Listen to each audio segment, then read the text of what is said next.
விவசாயிகளோட பார்வையில் இன்னைக்கு ஆற்று தண்ணி எப்படி இருக்குது?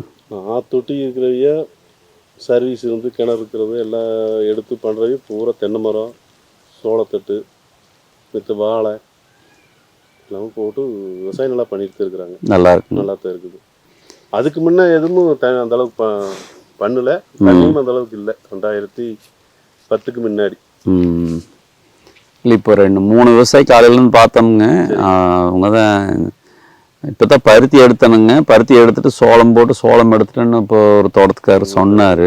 நல்ல தட்டு, முரட்டு தட்டுங்க, ஒரு 10 அடி உயரம் இருக்கு. மஞ்சோள தட்டு 10 அடி உயரம். நீங்கள் மஞ்சோளத்தீங்கன்னா இப்போ ஃபஸ்ட்டு இப்போ எந்த கிணத்தண்ணி வாஞ்சாலும் இது பண்ணாலும் யூரியா காம்ப்ளெக்ஸ் அடியோரம் போட்டே ஆகணுங்க. இது 5 வருஷம் ஆச்சுங்க. இன்னும் அப்படியே இப்போ ஆத்தண்ணி மட்டும் தான் கட்டுது. இப்போ இது தட்டு அறுத்துட்டு 2வது கட்டச்சோளம் வந்துருக்குதுங்க. ஃபஸ்ட் அறுத்துற